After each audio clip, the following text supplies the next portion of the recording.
Olá, tudo bem? Espero que sim. Vamos iniciar neste momento a correção da prova de História do segundo ano do ensino médio, Colégio Eufenísia Freire, que ocorreu na data de 14 de setembro de 2020. Essa prova ela versa sobre dois conteúdos. O primeiro conteúdo é o liberalismo e o segundo conteúdo é as unificações tardias de Itália e Alemanha. As questões de número 1 a 5 versam sobre liberalismo e as questões de 6 a 10 versam sobre o tema unificações tardias.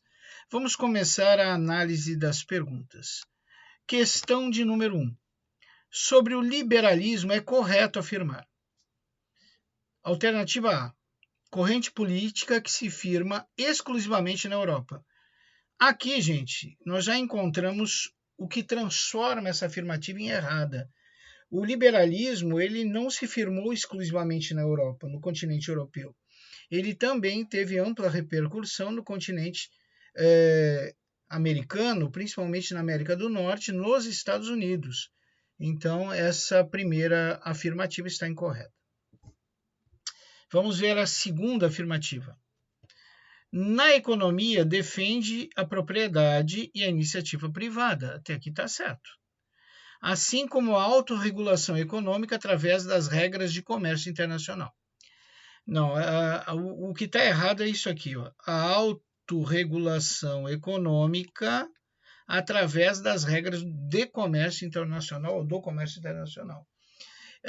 Os liberais acreditavam que a regulação econômica ocorreria através da livre concorrência e também pela lei da oferta e da procura, sem interferência do Estado. E eles não citam comércio internacional também nesse momento. Então a alternativa B está errada. Vamos para a alternativa C. Na política, preconiza um Estado mínimo, verdade, confinado exclusivamente à função de defesa da propriedade privada e de impedir convulsões sociais. Gente, a alternativa C está correta. O liberalismo, a filosofia liberal, quando surge, ela realmente destaca para o Estado as funções de justiça e defesa.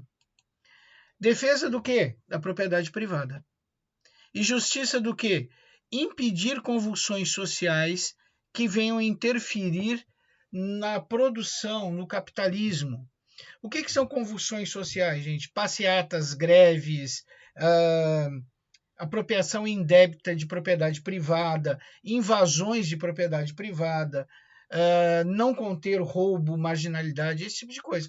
Então, nós vamos ver que a política liberal ela realmente preconiza isso. Um Estado mínimo que se dedique exclusivamente a duas funções, a função de justiça e a função de defesa. Função de defesa de propriedade privada e função de justiça através do controle das convulsões sociais, do controle da insatisfação das massas. Então, a resposta correta para a primeira questão é letra C de casa. Deixa eu sublinhar direitinho. Letra C de casa vai ser a nossa resposta. Ok? Vamos para a segunda questão. Entre as afirmativas abaixo, determine a correta. Estamos na questão de número 2. A questão de número 1, nós já vimos que a resposta é C de casa. Vamos ver a número 2. Afirmativas corretas. O pensamento liberal é marcado o pensamento liberal é marcado por uma forma única de pensar, que se mantém imutável? Não. Vocês viram que o pensamento liberal ele varia da primeira para a segunda metade do século XIX. Né? Até as funções que os liberais acreditam ser do Estado, elas variam. Né? Entre a primeira etapa do século XIX e a segunda fase do século XIX. Então, ele não é imutável, o pensamento liberal. Vamos para a letra B de bola. Adam Smith afirmava que cabia ao Estado a autorregulação do mercado. Pelo contrário. Adam Smith afirmava que o Estado não deveria interferir na autorregulação do mercado, que isso seria feito pela livre concorrência, pela lei da oferta e da procura, pela livre negociação entre patrão e empregado, esse tipo de coisa. Então, já está errada a afirmativa B. Assim como está errada a afirmativa A, em dizer que por forma única de pensar e se mantém imutável. O pensamento liberal ele não se mantém imutável. Então A está errada.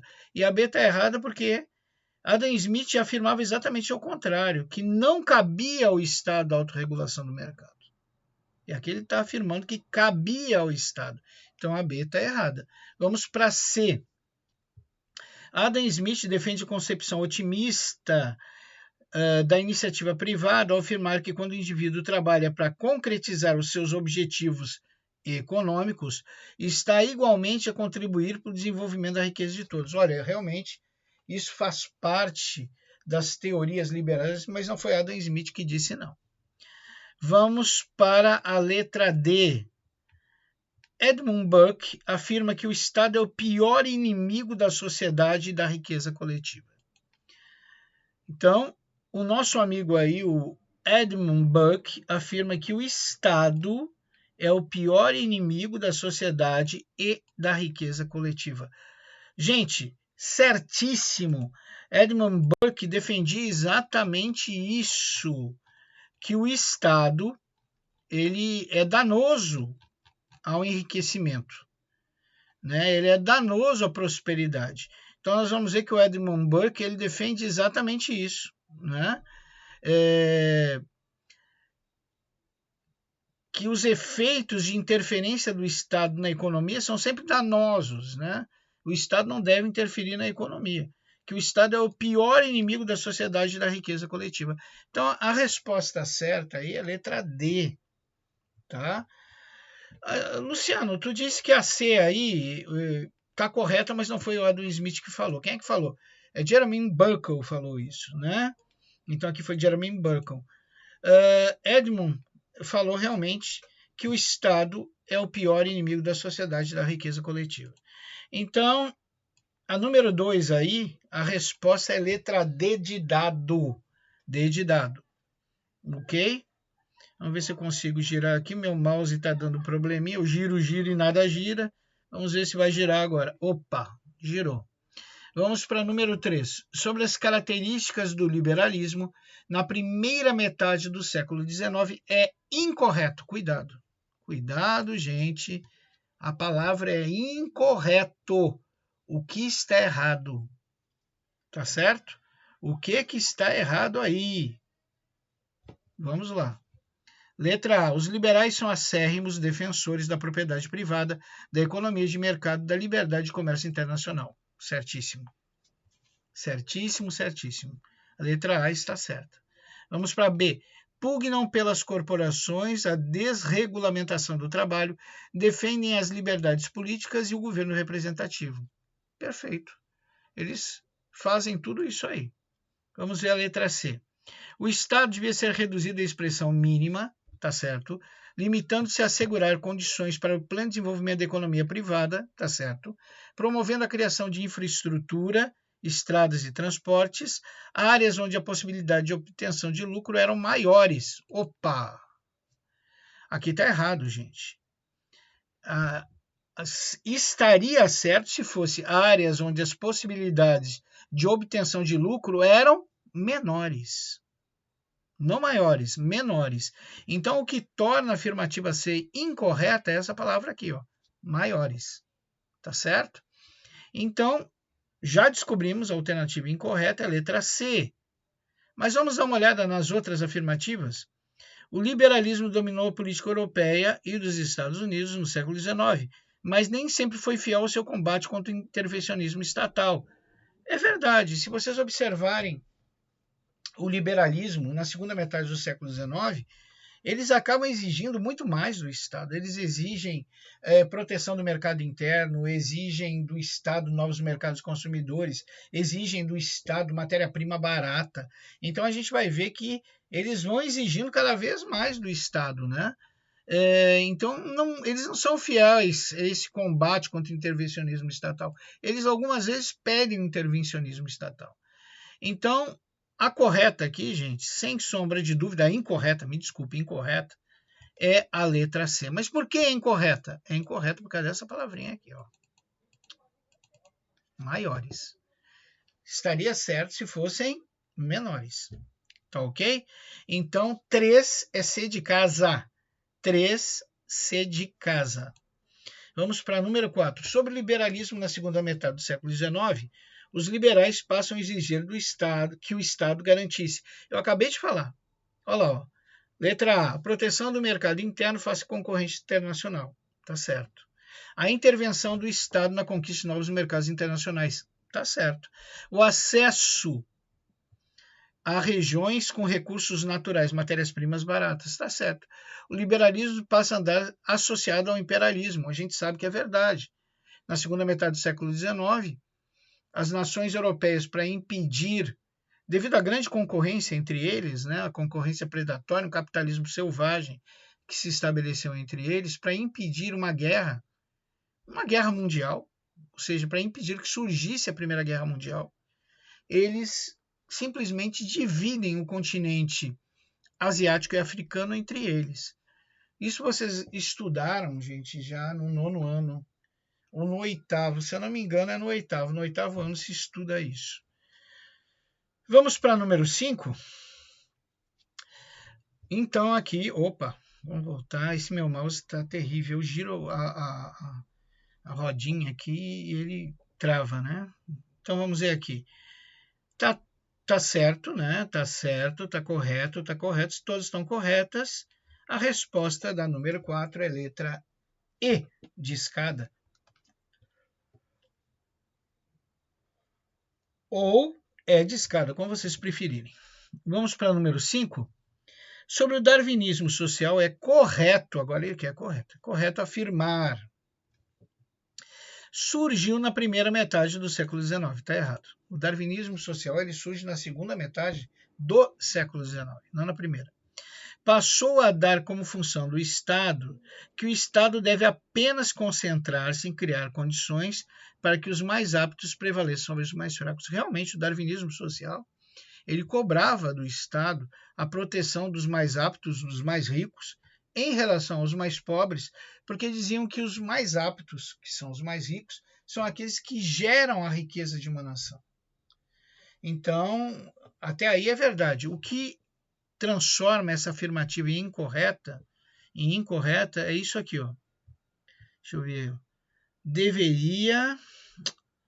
Deve apenas concentrar-se em criar condições. Não é isso. Eles não pediram para o Estado só se concentrar nisso. Eles pediam muito mais outras coisas. Então, essa afirmativa é incorreta.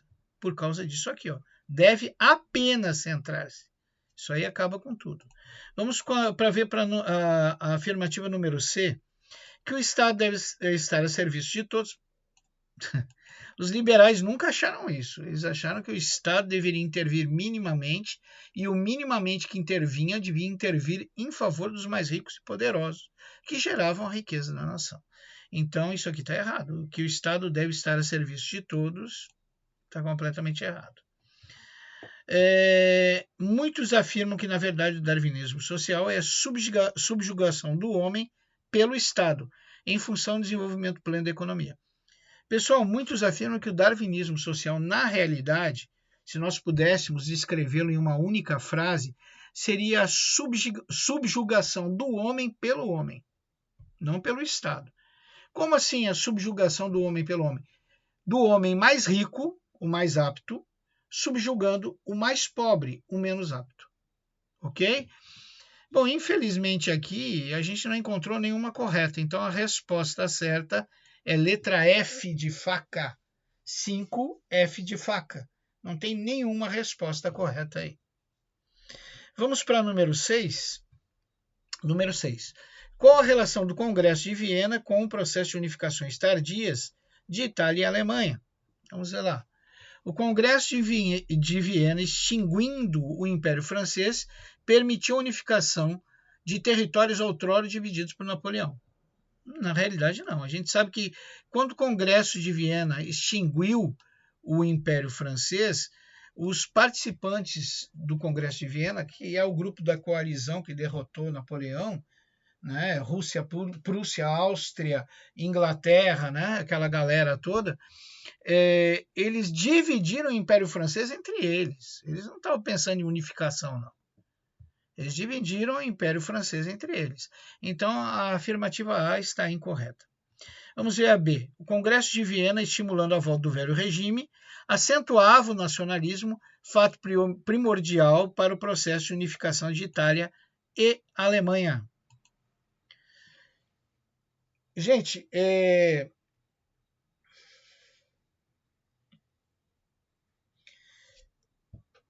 o Congresso de Viena, ele realmente tentou trazer de volta o velho regime. Que velho regime é esse? O absolutismo. O absolutismo, ele não acentuou o nacionalismo. Pelo contrário. As nações que fizeram parte do Império Francês, elas não admitiam mais privilégios para nobres e clero. Então, eles não aceitavam mais o velho regime e muito menos aceitavam a economia feudal. Eles estão acostumados com uma economia burguesa. Então, o Congresso de Viena, estimulando a volta do velho regime, ele não acentua o nacionalismo. Pelo contrário. Né? E, de maneira alguma, isso seria o fato primordial para o processo de unificação. O fato primordial para o processo de unificação de Itália e Alemanha, nós já estudamos isso, foi a possibilidade dessas nações concorrerem no processo de revolução industrial. Tanto a Itália quanto a Alemanha achavam que divididas não teriam condições de concorrer com as demais nações europeias no processo de revolução industrial. Isso sim foi primordial. Não esse fato que cita o item B. Então, o item B está errado. Vamos para o item C. O Congresso de Viena, apesar de eliminar a influência de Napoleão na Europa e desejar a volta do velho regime, estimulou... Não, o Congresso de Viena não estimulou a permanência de uma economia burguesa. Pelo contrário, eles queriam um retorno não só do velho regime, que é o regime absolutista, mas queriam o retorno também da economia feudal. Então, está errado. O estímulo da permanência da economia burguesa está completamente errado. Vamos ver a D. O Congresso de Viena, através da Inglaterra, estimula o livre comércio e novas técnicas de produção, que é fundamental para o processo de unificação que se centra na concorrência entre as nações no processo de revolução industrial.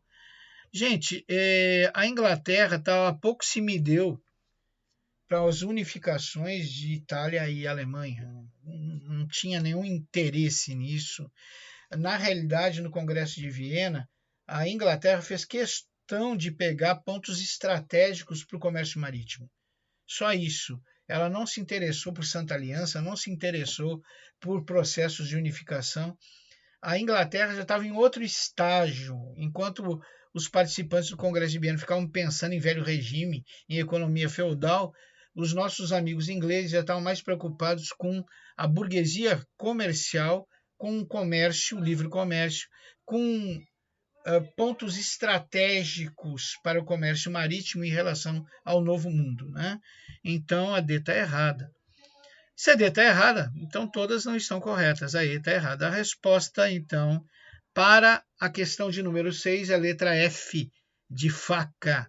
F de faca vai ser a resposta para a questão de número 6. Vamos para a questão de número 7. No caso da Itália, a mesma fora dividida em pequenos estados por ordem de Viena, Congresso de Viena. Desses estados, o estado que era governado por uma dinastia italiana, que era autônoma e soberana, era o estado. Reino Lombardo-Veneziano, de jeito nenhum.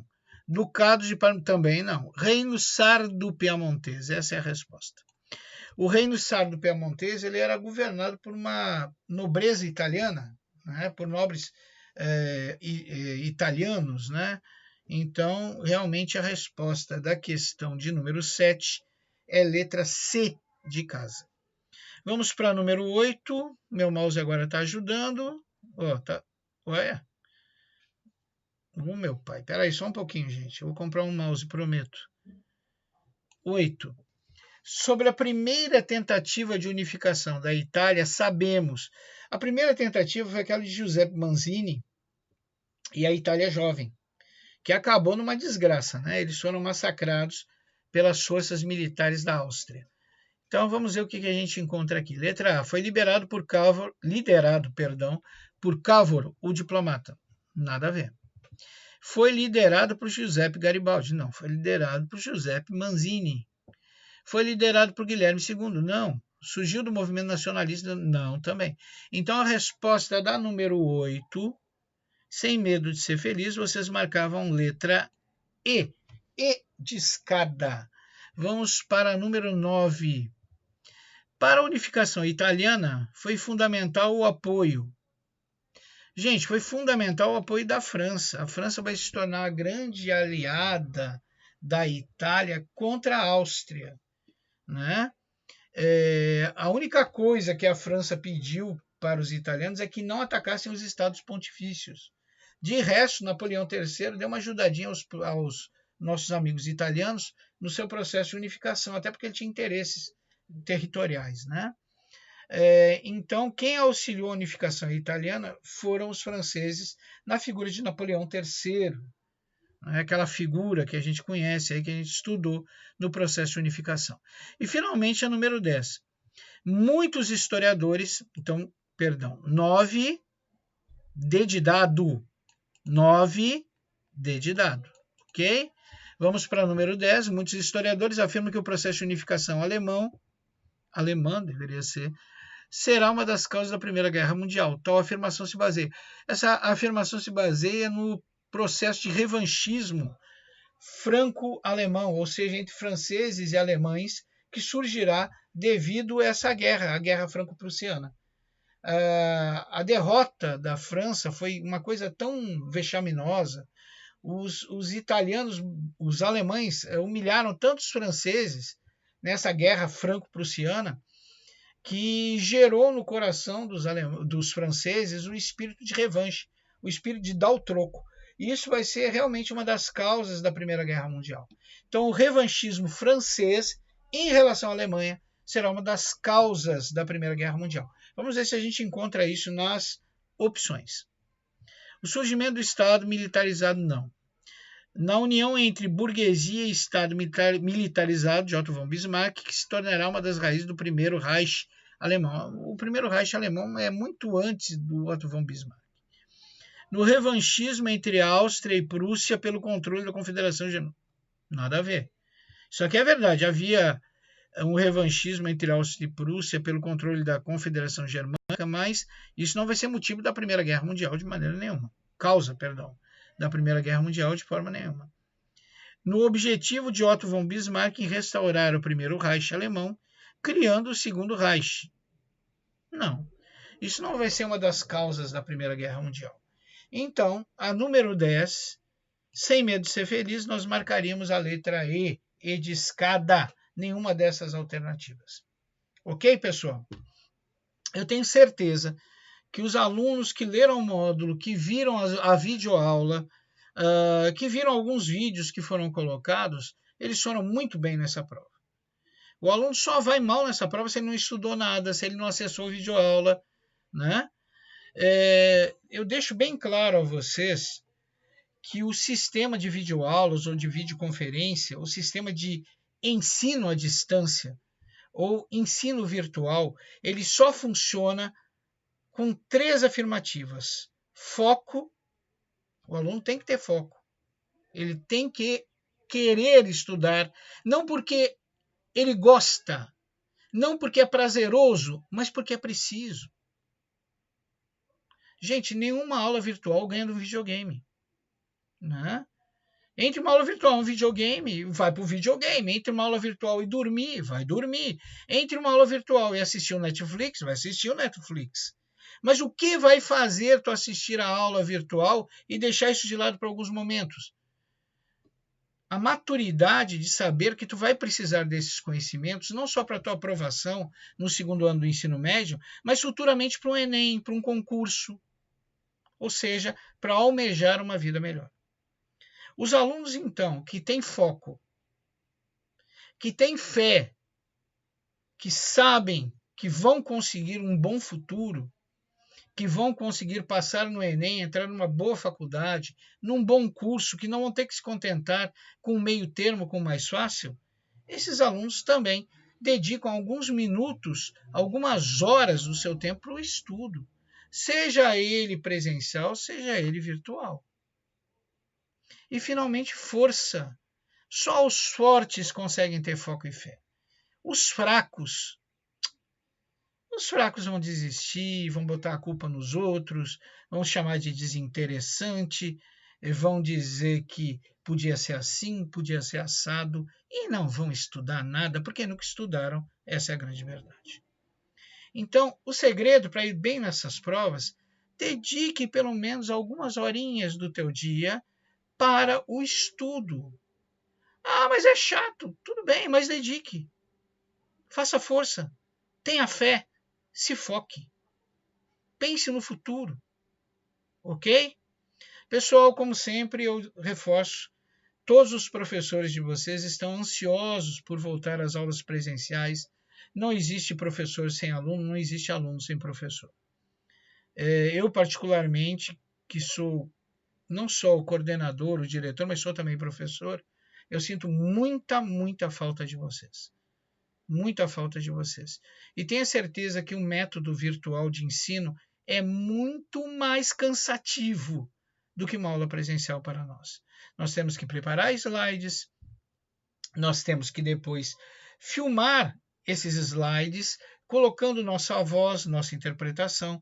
Depois nós temos que pegar essa filmagem e instalar dentro de um canal do YouTube. Por fim, nós vamos pegar um link e instalar dentro de uma plataforma para vocês acessarem. É um processo lento, é um processo demorado, é um processo desgastante, que nós fazemos com o maior prazer do mundo, porque nós sabemos que é importante para o futuro de vocês. Certo? As aulas, as videoaulas são muito mais cansativas para nós que as aulas por videoconferência. Por que nós não adotamos as aulas por videoconferência? Porque nós sabemos que muitos dos alunos, eles utilizam o celular do pai ou da mãe, utilizam o notebook do avô, do tio, do pai, da mãe, a internet não é boa, cai toda hora, né? E por aí vai. Nós sabemos que tem muitos alunos nessa situação. Se nós marcarmos uma aula de videoconferência para acontecer num horário, ela vai acontecer naquele horário. Se tu estiver sem celular, se estiver sem notebook, se a tua internet cair, tu tá lascado, tu perdeu. Já uma videoaula, tu pode assistir quantas vezes tu quiser. Os teus professores poderiam ir pelo caminho mais fácil, que era a videoconferência. Mas preocupado com vocês, eles estão indo pelo caminho mais difícil, que é a videoaula, que vocês podem assistir quando a internet estiver funcionando, que vocês podem assistir quando o celular estiver disponível, que vocês podem assistir quando o notebook estiver na mão de vocês, sem perturbar pai, mãe, tio, né? Tendo plenas condições ou condições melhores para o estudo virtual. Então eu peço para vocês, meus alunos, foco, fé e força. Ninguém mais é criancinha. O futuro de vocês está logo à frente. Muitos de vocês logo vão enfrentar concursos, Enem, mercado de trabalho num país onde as coisas estão muito difíceis. Então, estudem. Jogue videogame, veja Netflix, namore muito, entre no WhatsApp. Isso tudo é muito bom. Mas dedique algumas horas do teu dia para o estudo. E nunca põe a culpa da tua fraqueza nos outros, porque assim você vai ser sempre fraco, ok? Falo para vocês não como professor, não como coordenador, mas como um pai. Eu tenho minha filha e falo isso para ela, né? Peço que vocês me perdoem se alguém se ofendeu ou se compreendeu mais as minhas palavras, mas tenho a certeza que falo porque amo os meus alunos e desejo um futuro muito bom a todos vocês, um futuro que seja promissor, que vocês possam estar no curso que escolheram, na faculdade que escolheram, com a vida que escolheram, um futuro confortável, onde vocês possam dar aos seus filhos o melhor, onde vocês possam ter o melhor. Ok? Um abraço. Tenha certeza que eu sinto muita falta de todos vocês. Um abraço desse velho professor. E eu desejo que Deus os abençoe e abençoe vossas famílias. Até breve.